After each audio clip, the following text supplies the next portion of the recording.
राधे राधे, जय श्री कृष्णा। आज मैं आप लोगों को श्रावण मास व्रत कथा सुनाने जा रही हूँ। इस व्रत कथा अध्याय में शीतला सप्तमी व्रत का वर्णन तथा व्रत कथा है। ईश्वर कहते हैं सनत कुमार से, अब मैं शीतला सप्तमी व्रत को कहूँगा। श्रावण मास में शुक्ल पक्ष की सप्तमी तिथि को यह व्रत करना चाहिए। सबसे पहले दीवार पर एक वापी का आकार बना करके अशारीरिक संज्ञक दिव्य रूप वाले 7 जल देवताओं, 2 बालकों से युक्त पुरुष संज्ञक नारी, 1 घोड़ा, 1 वृषभ तथा नर वाहन सहित 1 पालकी भी उस पर बना दें। इसके बाद 16 उपचारों से 7 जल देवताओं की पूजा होनी चाहिए। इस व्रत के साधन में ककड़ी और दही ओदन का नैवेद्य अर्पित करना चाहिए। उसके बाद नैवेद्य के पदार्थों में से ब्राह्मण को वायना देना चाहिए। इस प्रकार 7 वर्ष तक इस व्रत को करने के बाद उद्यापन करना चाहिए। इस व्रत में प्रत्येक वर्ष 7 सुवासिनियों को भोजन कराना चाहिए। जल देवताओं की प्रतिमाएं एक सुवर्ण पात्र में रखकर बालकों सहित एक दिन पहले सायंकाल में भक्ति पूर्वक उनकी पूजा करनी चाहिए।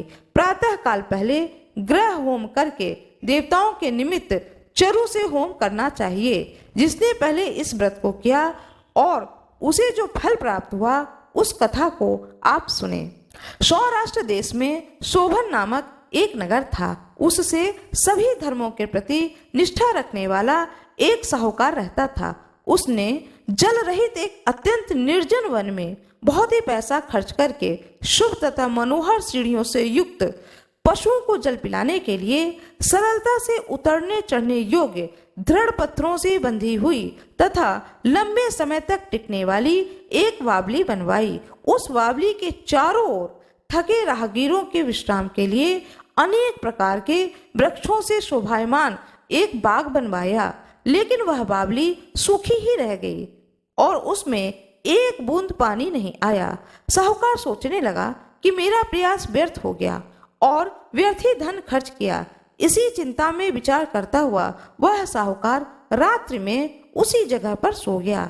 तब रात्रि में उसके स्वप्न में जल देवता आए और उन्होंने कहा कि हे धनद, जल के आने का उपाय तुम सुनो। यदि तुम हम लोगों के लिए आदर पूर्वक अपने पौत्र की बलि दे दो तो उसी समय तुम्हारी यह बावली जल से भर जाएगी। यह सपना देख करके साहूकार ने सुबह अपने पुत्र को बताया। उसके पुत्र का नाम द्रविड़ था और वह भी धर्म कर्म में आस्था रखने वाला था। वह कहने लगा, आप मुझ जैसे पुत्र के पिता हैं। यह धर्म का कार्य है, इसमें आपको ज्यादा विचार करना ही नहीं चाहिए। यह धर्म ही है जो स्थिर रहेगा और पुत्र आदि सब नश्वर हैं। अल्प मूल्य से महान वस्तु प्राप्त हो रही है, अतः यह क्रय अति दुर्लभ है। इसमें लाभ ही लाभ है। सीतांशु और चंडासु ये मेरे 2 पुत्र हैं। उनमें सीतांशु नामक जो ज्येष्ठ पुत्र है, उसकी बलि बिना कुछ विचार किए आप दे दें। लेकिन पिताजी, घर की स्त्रियों को यह रहस्य कभी ज्ञात नहीं होना चाहिए। उसका उपाय यह है कि इस समय मेरी पत्नी गर्भ से है और उसका प्रसव काल भी निकट है, जिसके लिए वह अपने पिता के घर जाने वाली है। छोटा पुत्र भी उसके साथ जाएगा। हे तात, उस समय यह कार्य निर्विघ्न रूप से संपन्न हो जाएगा। पुत्र की यह बात सुन करके पिता उस पर अत्यधिक प्रसन्न हुए और बोले, हे पुत्र, तुम धन्य हो और मैं भी धन्य हूँ जो कि तुम जैसे पुत्र का मैं पिता बना। इसी बीच सुशीला के घर से उसके पिता का बुलावा आ गया और वह जाने लगी। तब उसके ससुर तथा पति ने कहा कि यह ज्येष्ठ पुत्र हमारे पास ही रहेगा, तुम इस छोटे पुत्र को ले जाओ। उस पर उसने ऐसा ही किया। उसके चले जाने के बाद पिता पुत्र ने उस बालक के शरीर में तेल का लेप किया। अच्छी प्रकार से स्नान करा करके सुंदर वस्त्र व आभूषणों से अलंकृत करके पूर्वा अखाड़ा तथा सतभिषा नक्षत्र में उसे प्रसन्नता पूर्वक बावली के तट पर खड़ा कर दिया और कहा कि बावली के जल देवता, इस बालक के बलिदान से आप प्रसन्न हों। उसी समय वह बावली अमृत तुल्य जल से भर गई। वे दोनों पिता पुत्र शोक व हर्ष से युक्त होकर के अपने घर की ओर चल दिए। सुशीला ने अपने घर में तीसरे पुत्र को जन्म दिया।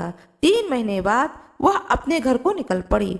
मार्ग में आते समय वह बावली के पास पहुंची। उस बावली के जल को भरा हुआ देखकर वह बहुत ही आश्चर्य में पड़ गई। उसने उस बावली में स्नान किया और कहने लगी कि मेरे ससुर का परिश्रम व धन का व्यय सफल हुआ। उस दिन श्रावण माह के शुक्ल पक्ष की 7वीं तिथि थी और सुशीला ने शीतला सप्तमी नामक शुभ व्रत रखा हुआ था।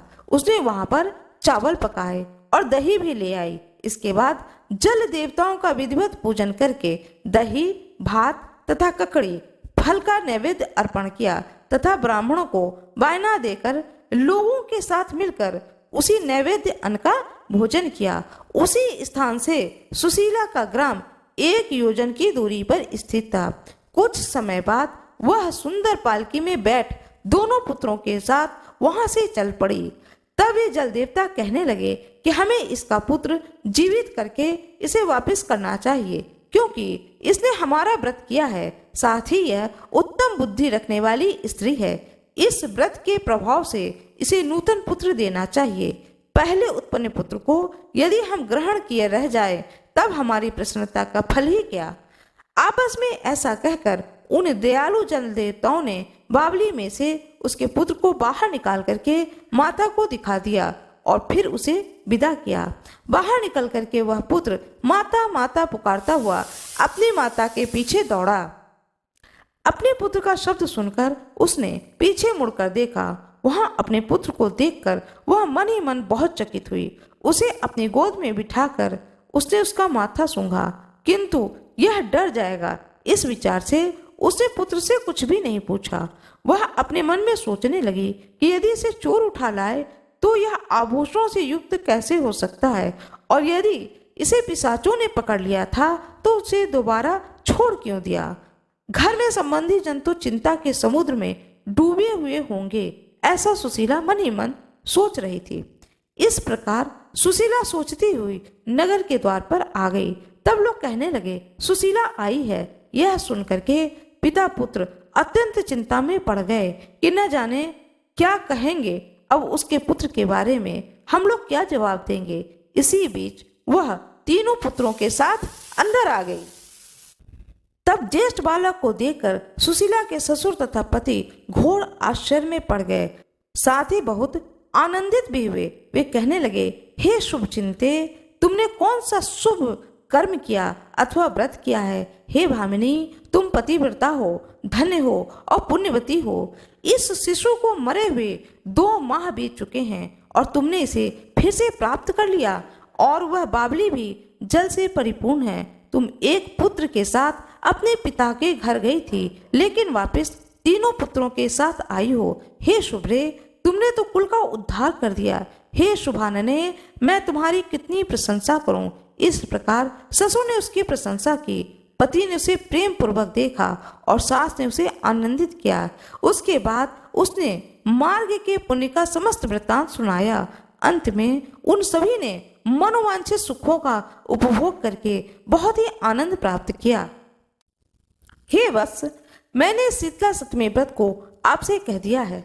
इस व्रत को दधि ओदन शीतल, ककड़ी का फल शीतल और बावली का जल भी शीतल होता है तथा इसके देवता भी शीतल होते हैं। अतः शीतला सप्तमी का व्रत करने वाले तीनों प्रकार के तापों के संताप से शीतल हो जाते हैं। इसी कारण से यह सप्तमी शीतला सप्तमी इस यथार्थ नाम वाली है। इस प्रकार श्री स्कंद पुराण के अंतर्गत ईश्वर सनत कुमार संवाद में श्रावण मास महात्म्य में शीतला सप्तमी व्रत कथन नामक अध्याय पूर्ण हुआ। ओम नमः शिवाय। शीतला माता की जय हो।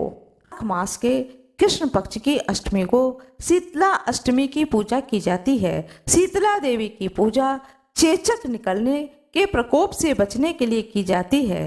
ऐसी प्राचीन मान्यता है कि जिस घर की महिलाएं शुद्ध मन से इस व्रत को करती हैं, उस परिवार को शीतला देवी धन धान्य से पूर्ण एवं प्राकृतिक विपदाओं से दूर रखती हैं। इस पर्व को बसौड़ा भी कहा जाता है। बसौड़ा का अर्थ है बासी भोजन। इस दिन घर में ताजा भोजन नहीं बनाया जाता है। एक दिन पहले ही भोजन बनाकर रख देते हैं। शीतला देवी का पूजन करने के बाद घर के सब व्यक्ति बासी भोजन को खाते हैं। इससे घर में चेचक से संबंधित कोई भी बीमारी नहीं होती है। आइए सुनते हैं शीतला माता की व्रत कथा। आइए प्रेम पूर्वक माता शीतला की कथा को सुनते हैं। श्री गणेशाय नमः। एक बार शीतला माता ने सोचा कि चलो आज देखूं कि धरती पर मेरी पूजा कौन करता है, कौन मुझे हृदय से मानता है। ऐसा सोच करके माता शीतला धरती पर राजस्थान के डुंगड़ी गांव में आई और देखा कि इस गांव में मेरा कोई मंदिर ही नहीं है, न ही कोई मेरी पूजा करता है। माता शीतला गांव की गलियों में घूम रही थीं। तभी एक मकान के ऊपर से किसी ने चावल का मांड उबला पानी नीचे फेंका। वह उबलता पानी माता शीतला के ऊपर गिरा, जिससे शीतला माता के शरीर में फफोले अर्थात छाले पड़ गए। शीतला माता का पूरा शरीर जलने लगा। शीतला माता गांव में इधर उधर भाग भाग के चिल्लाने लगी, अरे मैं तो जल गई, मेरा शरीर तप रहा है, जल रहा है, कोई मेरी सहायता करो। लेकिन उस गांव में किसी ने भी शीतला माता की सहायता नहीं की। किसी को भी यह तो पता था नहीं कि यह शीतला माता है, माँ है, जो कि इस रूप में, इस लोक में, इन गलियों में टहल रही हैं। सभी लोगों ने उन्हें एक सामान्य महिला समझा और सामान्य महिला समझ करके किसी ने भी उनकी सहायता नहीं की। किंतु उसी गांव में एक कुम्हारन रहती थी। कुम्हारन के घर के बाहर शीतला माता जाकर बैठ गईं। कुम्हारन ने देखा कि अरे यह बूढ़ी माँ तो बहुत ही जल गई हैं, इनके पूरे शरीर में तपन है, इनके पूरे शरीर में फफोले पड़ गए हैं। यह बूढ़ी माई तपन को नहीं सहन कर पा रही हैं। तब उस कुम्हारन ने कहा, हे माँ, तुम यहाँ आकर बैठो, मैं तेरे शरीर के ऊपर ठंडा पानी डालती हूँ। कुम्हारन ने बूढ़ी माई पर खूब ठंडा पानी डाला और बोली, हे माँ, मेरे घर में रात की बनी हुई रबड़ी रखी हुई है और थोड़ा दही भी है, तू दही राबड़ी खा ले। जब बूढ़ी माई ने ठंडी ज्वार के आटे की राबड़ी और दही खाया तो उनके शरीर को ठंडक मिली। तब उस कुम्हारन ने कहा, आ माँ, बैठ जा, मैं तेरे सिर के बाल जो कि बहुत बिखरे हुए हैं उसकी मैं चोटी बना दूं। तब कुम्हारन माई की चोटी गूंथने लगी। चोटी गूंथने हेतु कंघी बालों में करती रही। अचानक कुम्हारन की नजर उस माई के सिर पे पड़ी तो कुम्हारन ने देखा कि एक आंख बालों के अंदर छुपी हुई है। यह देख करके वह कुम्हारन डर के मारे घबरा कर भागने लगी। तब बूढ़ी माई के रूप में शीतला माई ने कहा कि हे बेटी, रुक जा, तू डर मत, मैं कोई भूत प्रेत नहीं हूँ, मैं तो शीतला देवी हूँ। मैं तो इस धरती पर देखने आई थी कि कौन मुझे मानता है, कौन मेरी पूजा करता है। इतना कहकर माता अपने असली स्वरूप में प्रकट हो गईं। 4 भुजा वाली हीरे जवाहरात के आभूषण पहने, सिर पर स्वर्ण मुकुट धारण किए अपने रूप में प्रकट हो गईं। माता के दर्शन कर कुम्हारन सोचने लगी कि अब मैं इतनी गरीब हूँ कि मैं अपनी माता को कहाँ बिठाऊं। तब माता बोली, बेटी, तू किस सोच में पड़ गई है। तो उस कुम्हारन ने हाथ जोड़कर आंखों में आंसू बहते हुए कहा, हे माँ, मेरे घर में तो चारों तरफ दरिद्रता बिखरी हुई है, मैं आपको कहाँ पर बिठाऊं। मेरे घर में न तो चौकी है, न ही बैठने का कोई आसन ही है।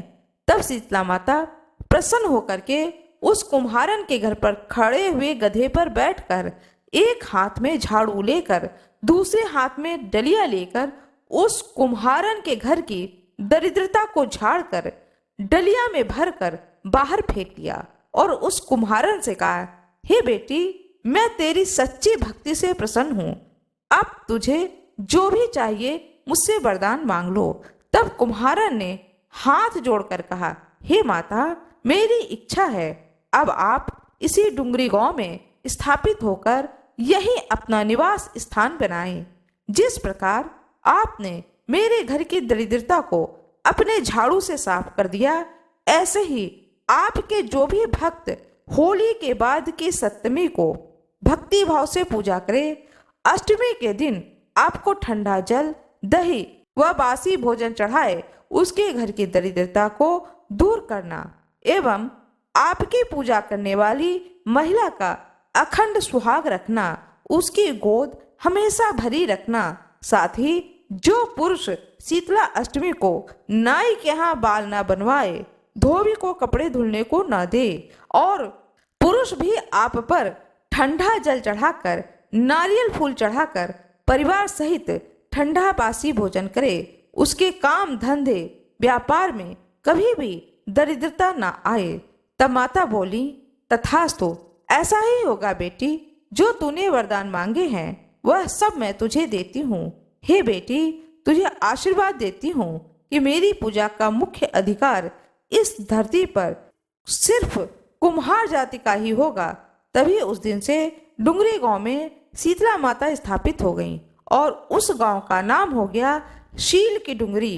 शील की डुंगरी भारत का एकमात्र मुख्य मंदिर है। शीतला सप्तमी के दिन यहाँ बहुत विशाल मेला लगता है।